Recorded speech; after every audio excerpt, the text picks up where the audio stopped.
কেমন আছো? আশা করি ভালোই আছো। আমিও একটু ভালো আছি। বন্ধুরা, আজকে তোমাদের খুবই সহজ একটি রেসিপি শেয়ার করব, ঢেঁকি শাক ভাজা। তোমরা সবাই একটি লাইক ও একটি সুন্দর কমেন্ট করে পুরো রেসিপিটি একদম স্কিপ না করে দেখতে থাকো। আশা করি তোমাদের খুবই ভালো লাগবে। এই দেখো বন্ধুরা, একদম টাটকা টাটকা ঢেঁকি শাক তুলে নিয়ে এসেছি। আর এই ঢেঁকি শাকগুলো এই সময় পাওয়া যায় আর খেতে দারুণ লাগে। এখন পোকামাকড় দেখে নিয়ে ঢেঁকি শাকগুলো খুব ভালো করে ছোট ছোট টুকরো করে বেছে নিচ্ছি।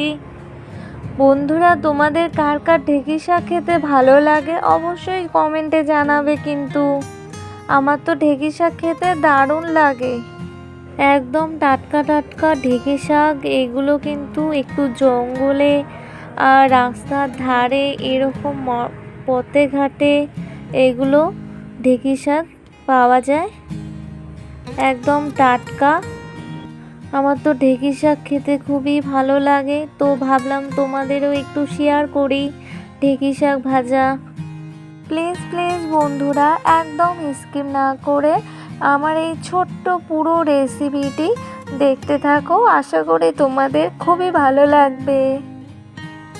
আর যারা যারা এখনও পর্যন্ত আমার চ্যানেলটিকে সাবস্ক্রাইব করোনি, চ্যানেলটিকে সাবস্ক্রাইব করে বেল আইকনটি ক্লিক করে পাশে থেকো।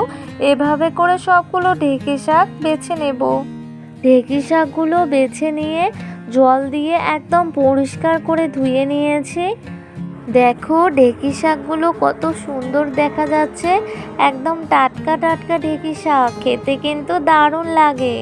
কড়াই গরম হয়ে গেছে, কড়াইতে দিয়ে দেব সরষের তেল। নেড়ে নিয়ে তেল হালকা গরম করে নেব।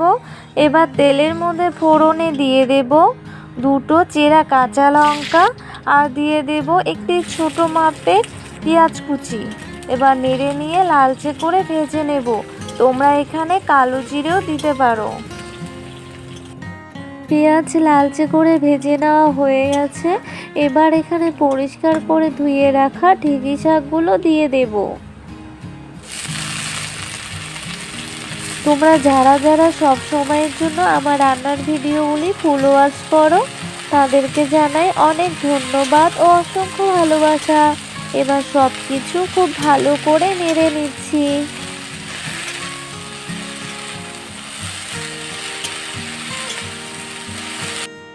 এবার এখানে দিয়ে দেব পরিমাণ মতো লবণ আর দিয়ে দেব সামান্য এক চিমটির মতো একটুখানি হলুদ গুঁড়ো।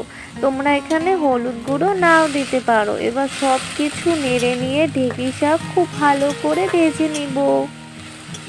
আমাদের এইদিকে অনেক ঢেঁকি শাক পাওয়া যায় বাড়ির আশেপাশে, সেখান থেকেই তুলে নিয়ে এসেছি,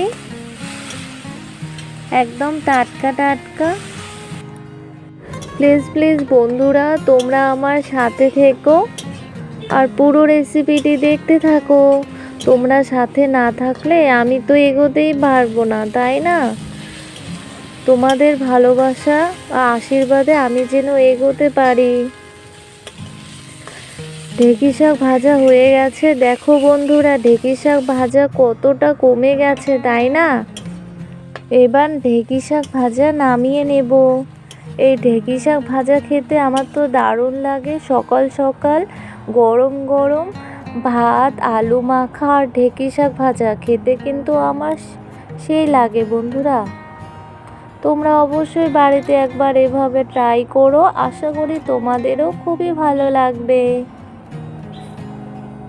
বন্ধুরা, ঢেঁকি শাক ভাজা রেসিপিটি দেখে যদি তোমাদের ভালো লেগে থাকে তাহলে অবশ্যই ভিডিওটিতে লাইক, কমেন্ট এবং শেয়ার করবে এবং অবশ্যই চ্যানেলটিকে সাবস্ক্রাইব করে বেল আইকনটি ক্লিক করতে ভুলবে না।